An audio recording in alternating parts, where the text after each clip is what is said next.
Welcome to the niche. It's coming up on the spooky month, and already Christmas stuff is in stores.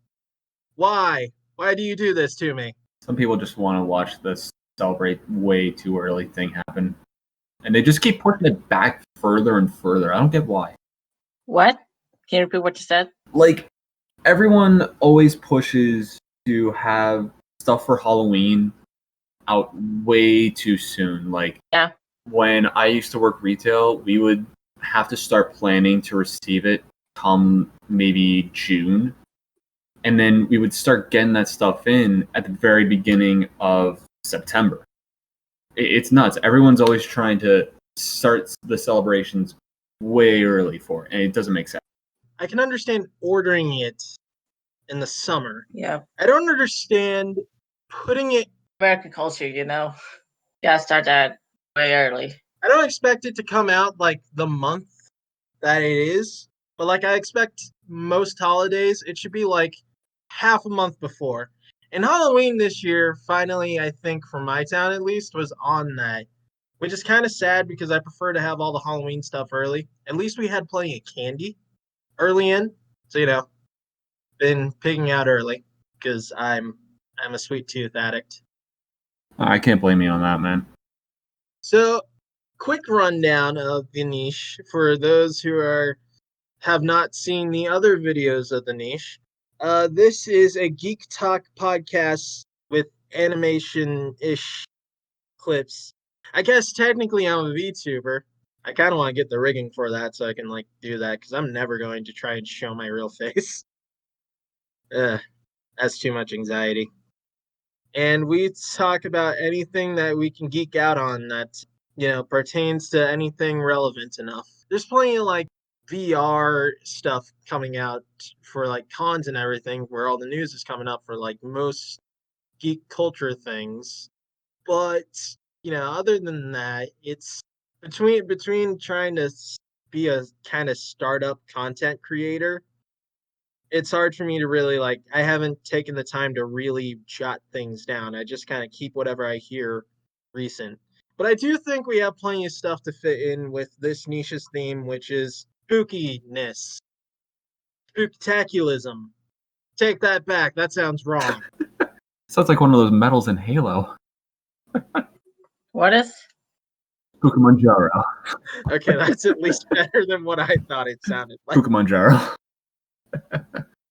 So in the most current thing on my mind, as of right now, I got a couple of things sort of jotted down in my head, but the most current thing in known geekdom is DC Comics going with side-by-side printing runs of, is it DC Metal? I think it is, or DC Heavy Metal? This is why I should write stuff down. Sorry. Oh, that's all right, man. I've heard stuff about it. I know there was supposed to be something with Robin in it. I haven't delved too far into it, but he was definitely involved. Yeah, the Robin Who Laughs. I've seen that. That kid's terrifying. But on top of that, it's interesting to me because I'm guessing they're doing it either these are very close within the same range of storylines, or they're doing a lot of different universe or different Earths kind of runs. But alongside all the dark that's happening with DC Metal, we've gotten to this story of the Joker Wars, and there also a storyline of the three Jokers that was teased literally a year ago. So there's a lot of Joker and dark Batman stuff going on that's terrifying. I mean, actually, you could say it's all Joker. Joker is definitely spooky. I think that's probably why all this stuff's coming out right now. That makes sense. The Halloween of the Joker. Everything's going to hell. In 2020, nonetheless. I mean, out of all the things that have happened, that could not have been planned any better. Yeah, I made a joke a while back. That Jesus Christ, everyone complaining about wearing a mask, you realize you're making it so easy for the. It's a good thing you don't live in the DC universe, because this would be the perfect time for the Joker to just go around gassing everyone. Everyone's so stubborn about not wearing a mask, they'd probably rather breathe it just to prove a point they don't have. And speaking of scary, what do you think has been the scariest incarnation of Joker? Of the Joker? Because, I mean, like, there's so many different interpretations of Joker, and they're all supposed to be the same general idea, but they all take, like, different angles to it. Like, I think, like, in terms of design, just like in pure what's going to terrify you, the time he had a skin mask. With like which kind of Joker to pick, because all of them are, to me, are like very unique in their own way. And I mean, there's technically 3. huh? Explain that part? Yeah. Okay, so without spoiling, because I haven't even read most of it, I haven't really read it. I've been watching Comicstorian for it because I don't have enough money for comics right now. So there's the clown. I'm kind of ad-libbing this. I don't really remember exactly the titles they give each other. You have the clown Joker, the comedian Joker, and the like mob boss Joker. So like one goes full on with the clown motif. One always has to make some kind of joke, like they're the asshole that can never take anything seriously. And one is the like actual crime boss kind of Joker. So it's essentially like Ledger, Nicholson, and Phoenix as like the 3 same Jokers in this. Yeah. Okay, I can run with that. Because honestly, those 3 are my favorite Jokers, like, probably ever. Like, even, I know I might get a little bit of heat for this, but I'd say they were even better than Mark Hamill's. Phantom, I'm gonna deck you one of these days. I see that in the chat.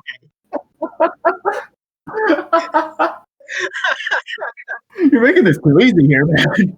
My guy. I get enough smart asses in my own home. I don't need it here.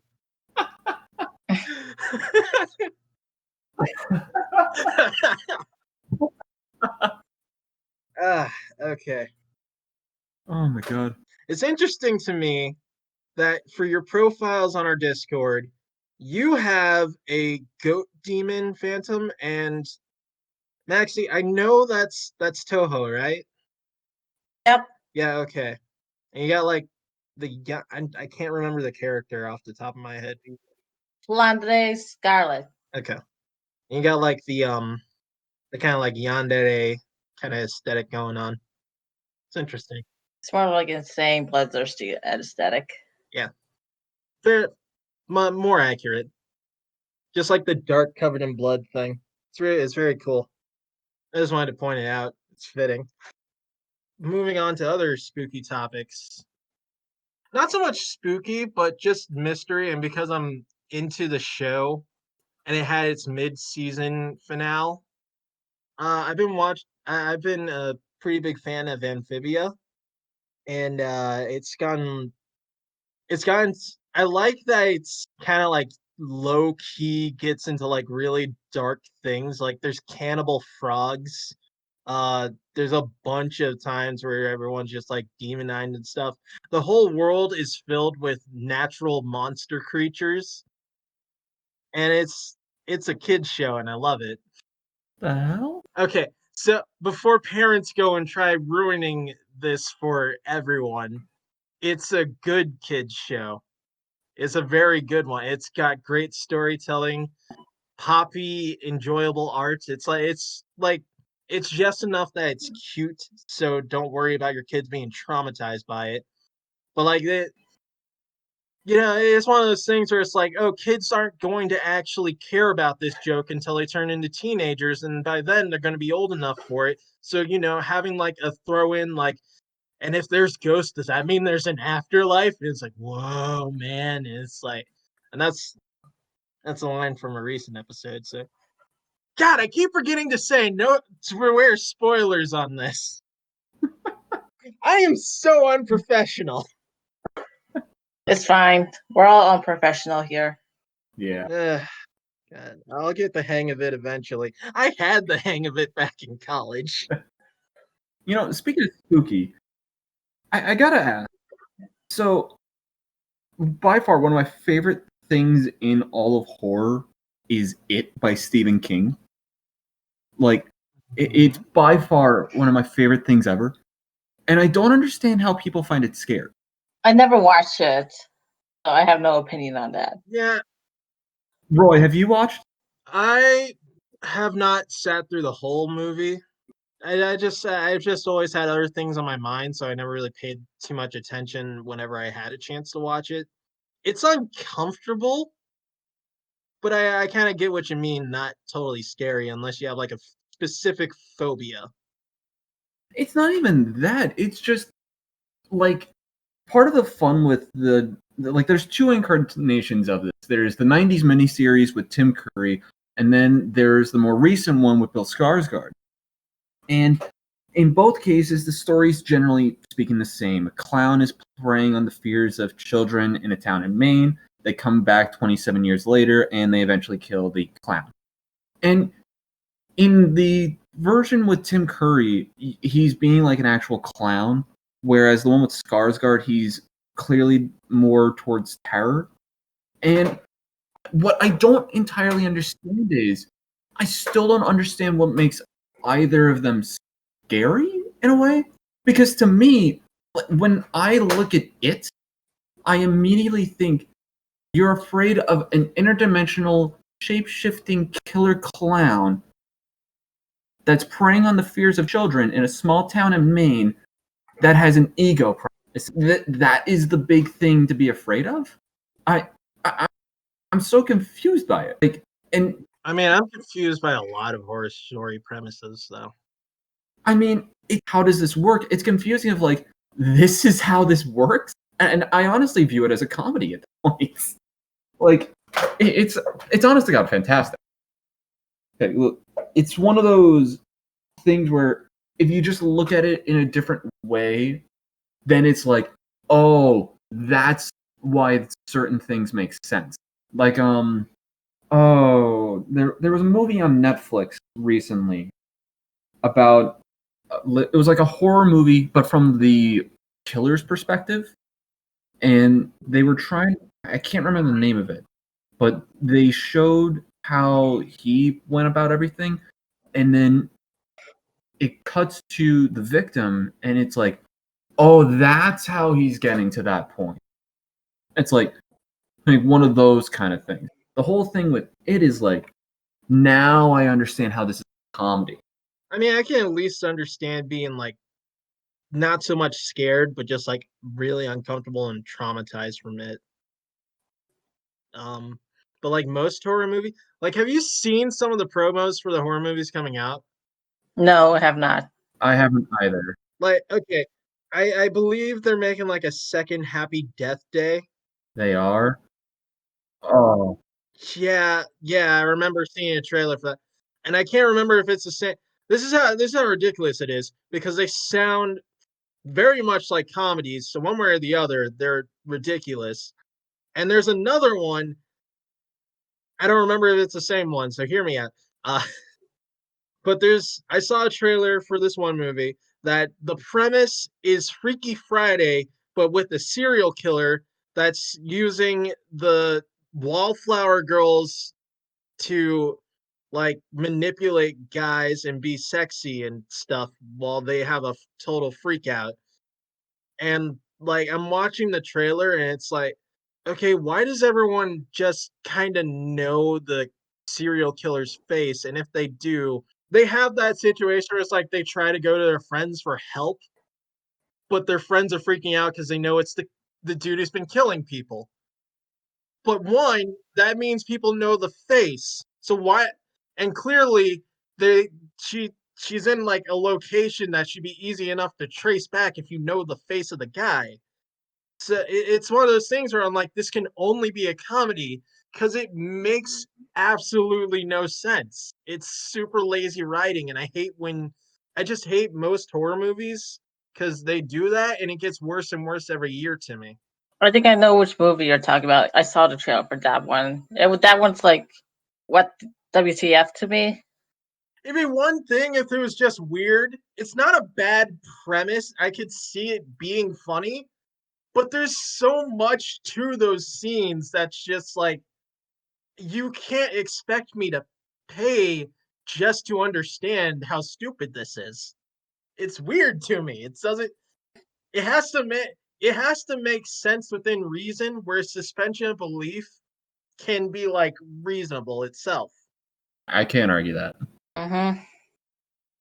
Like just for like an example, because it gets kind of crapped on because it's so old. There's like stuff in Dragon Ball where like signs in towns don't make any sense.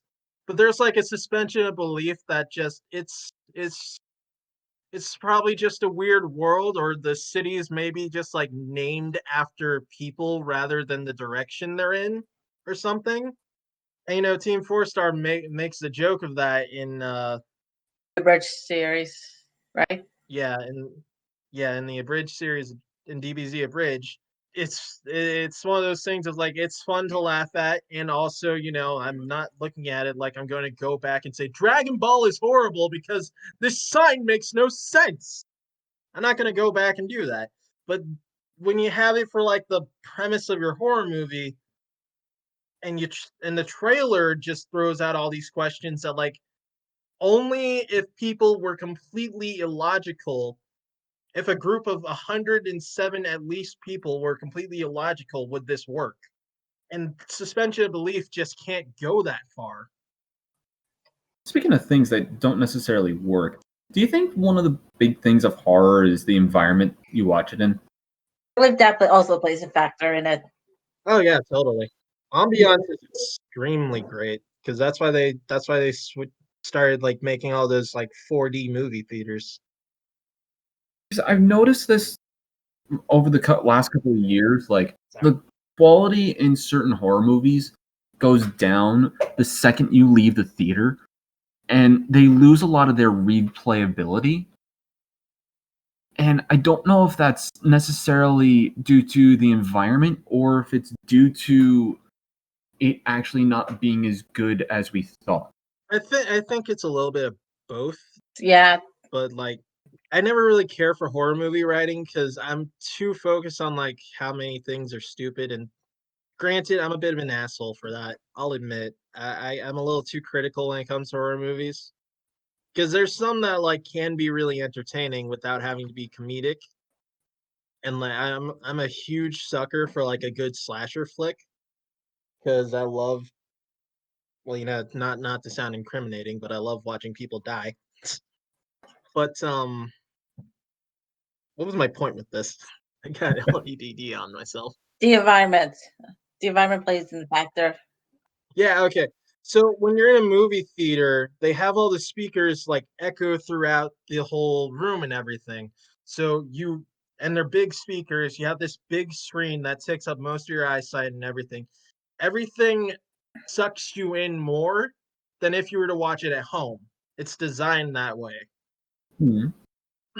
So there is a large portion of that is the environment itself helping the movie, because you can also like your ears will pick up on more when you have all that, but also it'll drown out things. So you'll be like, I swear I heard another thing in there. Oh God, why do I hear like the tiniest blade of grass being stepped on in the background or something? And it's like you watch it at home, you notice that less because you're in a comfortable environment that doesn't really echo. I guess so. I think part of it has to do with like when you're in a theater, you have all those people around you. And I mean, you do have the comfort of your own home, but when you're in such a cramped area, I think that just like brings it on home a little bit more. Mm-hmm. I can see that. Oh yeah, I like the thought of any one of these people could kill you if they wanted to. I mean, I didn't want to go that dark, but I'm not going to rule it out entirely. Being in like enclosed space, like by yourself, where your like senses are like heightened Yeah. when you're like concentrating on the movie, but also concentrating on the environment at the environment around you. If you're like at home living by yourself, Can you tell I've taken Psych 101 and I'm too focused on exactly what people think when they're in a certain situation? Seem to do that once in a while. Also, I'm kind of desensitized to some of the things that come out of my mouth just because I've learned to just be like, you know what? I've met old people who are like generations ahead of me that say this stuff like it's nothing.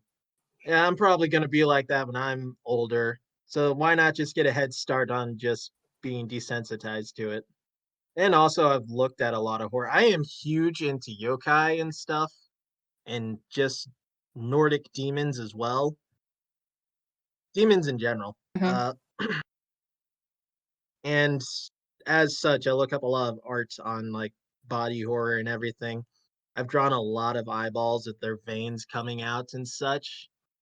Reminder, this is supposed to be spooky, so if you're feeling uncomfortable and feel like you shouldn't cross me on the street, I'm sorry, but you also walked into this. I guess I'm not much of a horror fan, but I'm more into like Mm, conspiracy theories and stuff, like the Red Web or like BuzzFeed's Unsolved, that sort of thing. I understand that.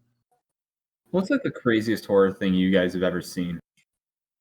And by crazy, I don't mean just like shock value for the sake of shock value. I mean like someone actually let this happen, kind of thing. There are a lot of artist stories where people will like thread things into their skin voluntarily. It's not so much for the sake of horror, but for the sake of their art. And there's people who will like dangle themselves by that, just like suspended in midair with actual fish hooks in you. Like a Steve-O stunt? Yeah, kinda. And like there's other stuff like they'll do it. It's not just like doing just one. Like they'll completely transform their body skin deep, and it's like, ugh. You had to get like trained surgeons. How much? First off, how much money did you have, or how did you bribe them? Second off, I feel like a Hippocratic oath comes in at some point where you have to be like, I can't allow you to do this to your body. Yeah, they will say no to that. The doctor's like, this is like 100% a terrible idea, what you're doing right now. I mean, yeah, I give the benefit of the doubt that there's like plenty of artistic reasons to do it, and I understand that there's a lot of people who do that as a practice for like meditation and stuff. I think. Don't quote me on that, and don't try it at home, please, dear God.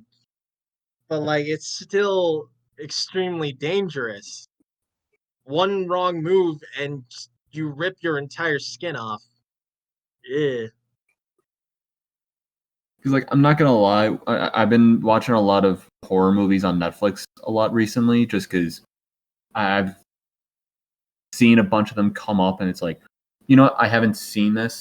I think it was Green Inferno that I watched, and that was Never heard of it.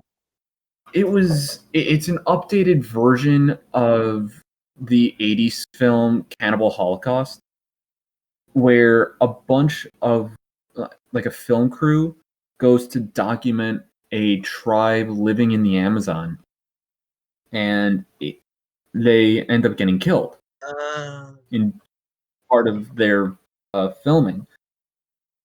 And Oh, I've at least heard of that kind of plot. same. I heard of it too. I only found out recently, like when the first version of it, Cannibal Holocaust, came out in the 80s, 70s, it was.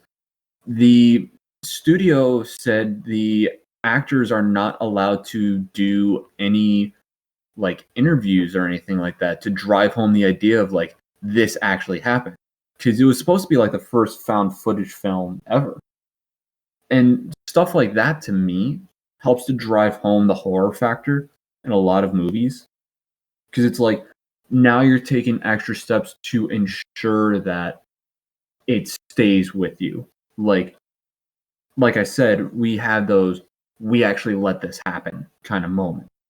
I understand that. Stuff's nuts, man. Yeah, it's a mad world. Now that I say that, Is there another one of those Alice in Wonderland games coming out by can't remember the dude's name, but it's like the one that has like the dark aesthetic. I didn't even know they made a first one. What are you talking about? I know it's not American McGee's. It might be actually. Has this been recently released? This is like kind of a mid-old series set of games.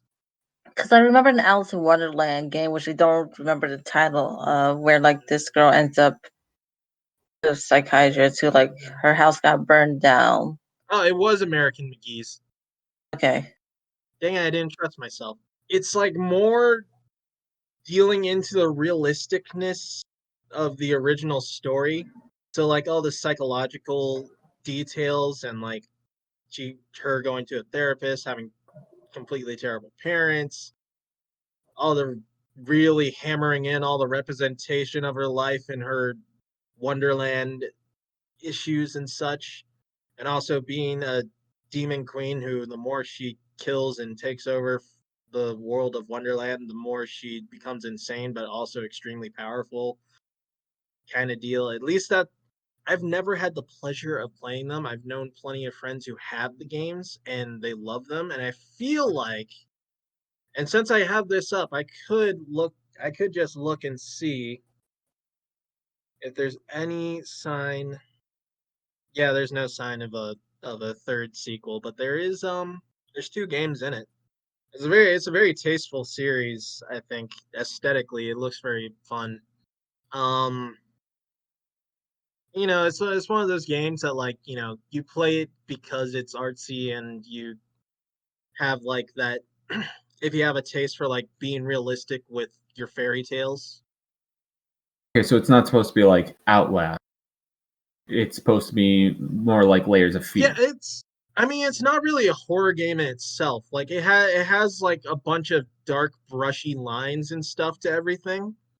And what's that like shadow puppet-ish art form where you kind of like not so much shadow puppets, but you have the cutouts and stuff, and you have that kind of like grainy sepia background and everything. Everything kind of looks lanky and stuff as you bounce it around on a stick. And it's got that for cutscenes. And there's like I remember there's one where like it shows the rabbit getting his throat cut open. Oh. I don't know the name of it, but I know what you're talking about. I can't figure out what the name is. Like yeah, it just has a very aesthetic value to like the darker tones of it. But I wouldn't go as far to say it's a horror Mm-hmm. game because it's kind of like a hack and slash adventure is more on par. Yeah. So I think the board game that pops into my head is like Outlast. Is that like the main horror game outside of like Resident Evil? I have no idea. Because I know they made an Outlast too. Resident Evil's a good series too. Oh yeah. What are the big horror games out there? There's Outlast, there's Resident Evil, there's Silent Hill. But what else is there after that? I know people consider Five Nights at Freddy's to be horror. They just released a Yeah, new yeah. trailer for that. Yeah, I don't much care for jump scare games. Did I tell you guys that when I was and I hope no one thinks less of me that worked with me. When I worked for that one convention, they had the creator of Five Nights at Freddy's at a booth that I had to keep passing. I had to keep holding myself back from just being like, I hate your series so much because I wanted to be polite, but I'm like, God, it's so garbage. I think that's the respectful thing you could do. Like you cannot say it out loud like that. Yeah, I'm not gonna be an asshole. Yeah. I'm gonna hold my opinion, and it's just my opinion. So if anyone did not has a differing opinion, well, you know what? Whatever. It's not going to ruin your life if I don't like Five Nights at Freddy's. It's aesthetically lame. I don't care for jump scares. I wouldn't call that a horror game. And it always felt like whenever I looked at because I had a friend who always shoved it in my face, so I had to look at forums and everything, and I always looked at them and I was like, why does it feel like this game is being written by the fans who are coming up with all these like theories and everything, and then the next game comes out and like half-asses in some of that stuff. It always feels like that to me for that series.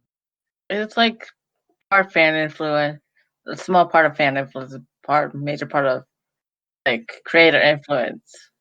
I do like Bendy and the Ink Machine though. I like that one too. Yeah, it's an interesting premise. I do want to play it.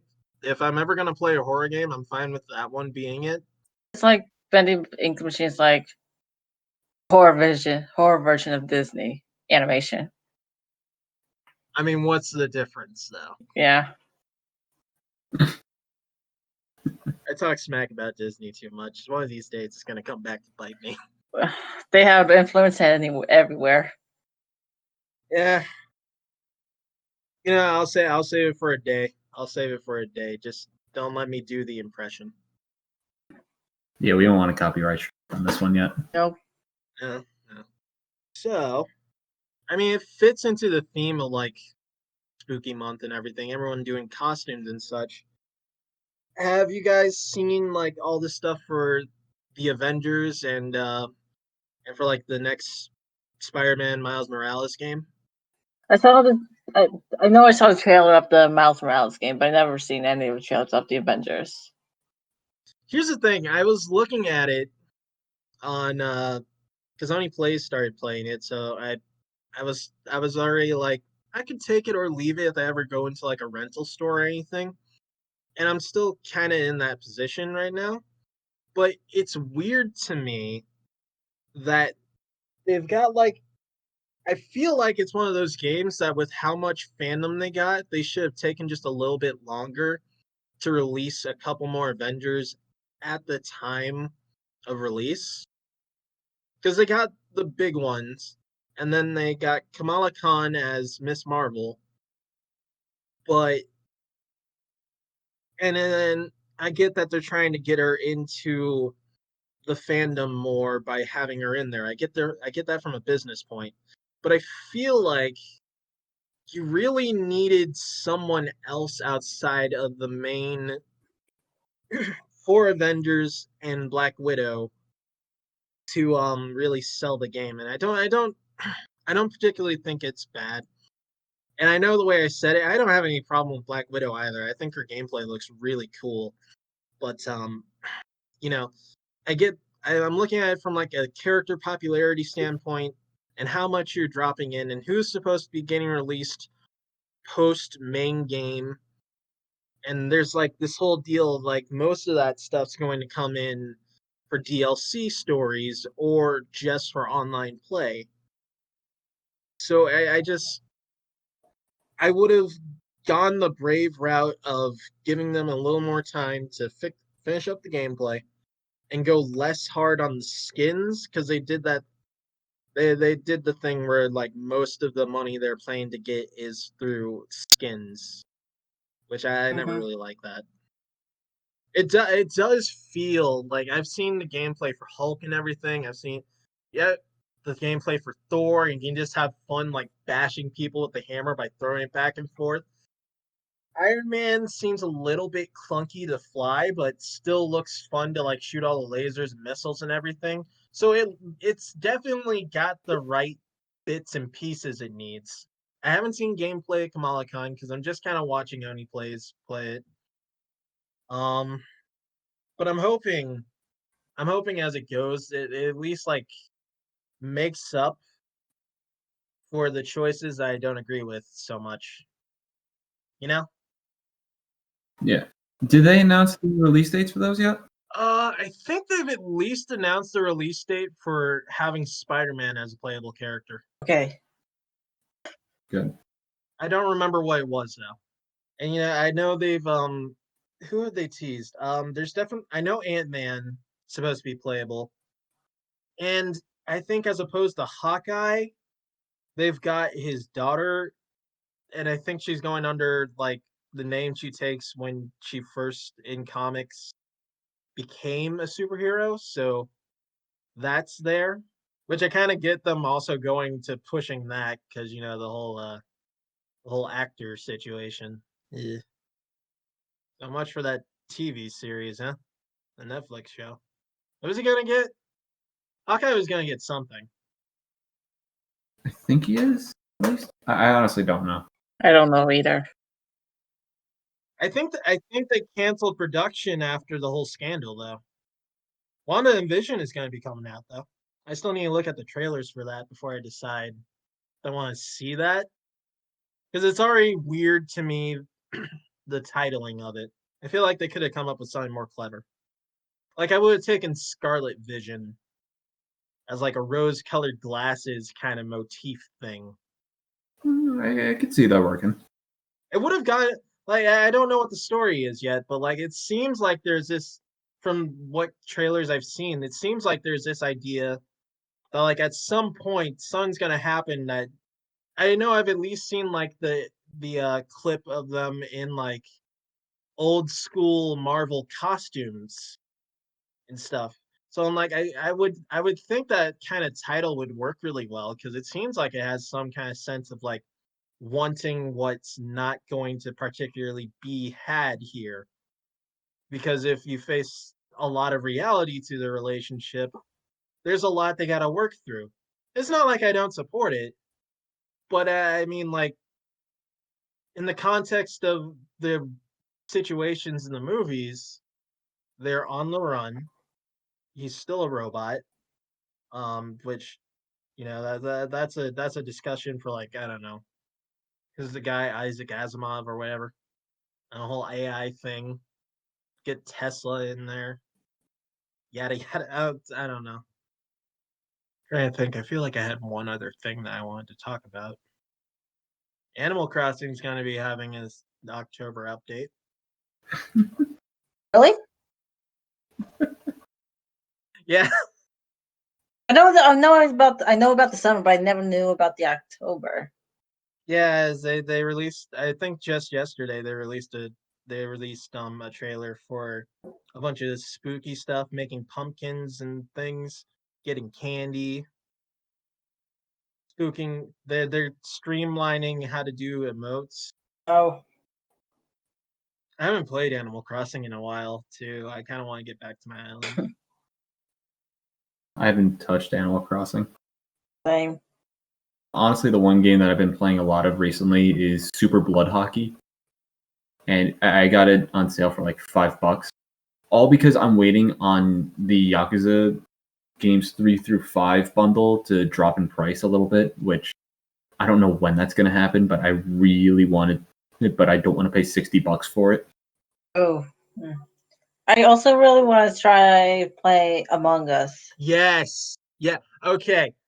So I'm gonna drag this into a segue since we're so far in. That's perfect. That's perfect. Okay. So what I was gonna say is mostly I've been playing Tony Hawk Pro Skater 1 and 2, and on top of that, I've been playing Persona 5 Royal, but only just a few chapters because I need to warm myself up to the gameplay again. Because I have made my Twitch channel finally. And the studio setup is pretty much all done. I feel like I should make more sound effects. And I wish I could figure out why I can't stretch my icons. But other than that, it's all set up. And I'm going to be streaming in October. Persona 5 Royal for sure is what I'm planning to do first. But I definitely want to do Among Us. So if we can get enough people together, we need to do that. We need to do that because I would love to do that so much. I want to do it too. Some people at my workplace is having like special game nights on the Slack channel. So like somebody drop like anybody down for like Among Us. I'm like I'm down as long as it ain't on a work night. I got it on my phone. I need to download it onto my laptop. I am all set for that because just about every single time that I got together with friends in college, we would always play those games where it's like someone is a murderer, someone is a spy, and all that stuff. And I always loved just BSing my way through those whenever I was evil. And now I get the animations to kill people with it. So, that's hitting a lot. I'm also realizing this recording is probably going to be used as evidence for something someday. Mm-hmm. I remember reading I think it was on our prequel memes. Someone was playing Among Us, and the way they found out who the bad guy was in game was when Wait, can I guess this? I think it was someone said hello there, and the other guy said hi, and they immediately said it's that guy. It's totally that guy. I was gonna guess they said like, "Hey guys, what's sabotage mean?" That would be better. Or what? Why is the vent appearing on my screen? Or why is my name red? It honestly looks like a great. It's definitely fun to watch the streams of. I've been watching your pal Ross stream Among Us as well as Mitsan. But mostly I watch Ross just because I haven't seen many videos from him in a while, so I enjoy it. I was on a stream just the other night too. Someone gave me a gift sub and I'm really happy about it. It was unicorn something. I can't remember. So that was nice. That was very nice of them. I'm very appreciative of that. And I hope I can pay it forward someday if I get popular enough to be making money off of videos and art and such. Which is another plugin I want to throw out that I'm still doing commissions. As you can see from watching this, all the stuff that's on the screen has been hand drawn by me digitally still, but I'm doing digital art commissions and I've actually most of it's been from family. So, that's going better than it could not do, I guess, as I would put it. I don't know how to put it. But yeah, spread word. This is my day job now, and I really want it to pay off. I'm hoping I see real payoff in December. So there's also Patreon. If you don't want a commission, you could at least throw me $1. That's all it takes, and then you can join our Discord too. Get like sneak peeks on what we're doing for the niche and anything else. So that'll be fun. I still need to get like more popular before I start giving like other rewards than getting sneak peeks. But I'll get there. Mm-hmm. I think that's most of the plugins I need. Yeah. I can feel your brain racking up. I'm definitely getting to the point where my brain's kind of like going putt putt. So, any other interesting things you guys want to bring up? Anything spooky going on? Well, I'm not sure it's spooky, but I just remember after watching one of the episodes of the Red Web podcast about Cicada Dre 01. I got really curious about that. It's the most interesting one, the most popular one, I believe. What was that from again? Red Web podcast. Okay. It's Cicada 3301. I think that's my favorite episode from that podcast. Actually, that reminds me, Yeah. and this is just my little freebie to one of my friends. My friend Nick Murdoch, he's getting some books published. And he's been doing like horror short stories and such. Mm-hmm. The most recent thing is I got a narration of one of his stories, Coletta, a creepypasta featuring Pumpkin Queen and Dr. Gowl. I think that's mainly a tie. I think those Pumpkin Queen and Dr. Gowl. I think that's like who showed the video. The title is Coletta, Koleta. He's had other stuff, so look into him too. That's a little freebie for you, Nick. This is the only one I'm giving you. You want me to talk about it more to people? I'm expecting payments or favors. Favors like coming on to the podcast or something, or getting more people to see my streams and videos and stuff. Which I know he's trying to do. He's got his own stuff going on. Always fun to be independent. Except he also has, I think, a day job too. I need to get a lot of groundwork done. Hopefully, even if it doesn't show, even if I don't get to like the marks that I want to with this by December, I'll at least know I have the groundwork done on it, so I can just keep doing this stuff if I get a job. I'd prefer this be my main job, but if it's not making money, at least now I have all the foundation for it to make money later, and I can keep supporting it off of the job. Because that was what was always depressing me, that I didn't have any of the groundwork done that I need to get done. And I knew I wasn't going to because I need a lot of time to really flesh things out. We are coming up on a good time to stop. Yeah, sorry about my audio quality. Hey, it's fine. It's a lot better than the last time. So, because I don't know if you watched the last one, but I kind of just had you there muted until a random time where your audio popped back in. So I'm glad it stayed consistent this time. Yeah, I never have any good luck with technology. I remember I had to wrestle against mad against a printer when I had half an hour left to turn a paper in. Well, printers are known assholes. True. Especially during college. Printers at college are the worst. Oh god, yeah.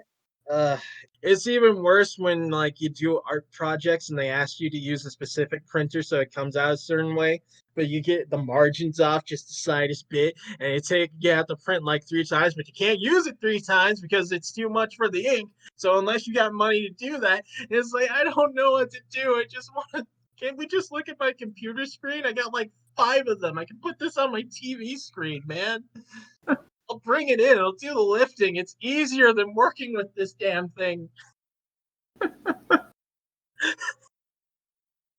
Oh, man. It's always fun. Not to mention, the saddest thing is when you print something in color and you have a water bottle or you sneeze or just something. Maybe you're sweating too much. I always had that happen, and I always got that splotch of the ink. Oh, I know what Yeah. you're talking about. That's happened to me once or twice before, and I remember I got really pissed off when it happened. I was like, the last print I needed before turning it in for class. And I try really hard not to let it happen, but I get so sweaty, or it's allergy season, or I'm really thirsty and I'm trying not to sweat, so I had a big thing of water, but I drooled a bit because I'm really tired and my brain's just out of it today, man. I know. But I gotta get my work done. It's I got half an hour until class. I need to print this out. But there's a line. I'm hurry the hell up. Oh yeah. Okay. This has been a fun niche. Oh, quick aside before we go. Best of luck to both Tampa Bay and Dallas tonight. Game 5. But you gotta remember, I'm uploading this in October. I know. They're still going. Okay. Yeah, that's tonight. Okay. I hope that doesn't come back to bite you. I don't think it will. All right, I don't know enough about sports stuff, so I'm hoping. Oh, it's all right. Hopefully, next month, since it'll be November, I'm not gonna try too hard to focus on a specific theme-ish thing, and I'll focus on a specific topic next time. Because now that we're getting into a streamline, I think I can make time to write down a specific topic to talk about. So it'll start to be more like the first Sonic niche, and it hopefully will start turning more into how I had the show going when I was doing it for my media classes. More streamlined. I hope people are enjoying it. I know I get a lot of people in real life are telling me that these are long, and I'm trying to shorten them to just an hour. It's a podcast though. It's something to just listen to while you're enjoying yourself, just getting some work done, and you just want some of this nice vocal aesthetic on something geeky or something to geek out on. So just try to hold in the impatience for just a little bit of fun, because also we're not professionals, so a lot of the time we're disaster children. Me especially, because I don't know how not to laugh at my stupidness. So if you just don't wait for it, you're gonna miss out on some hilarious stuff in these videos. Thanks for joining us, and have fun geeking out. I think I've just accepted that that's going to be my catchphrase.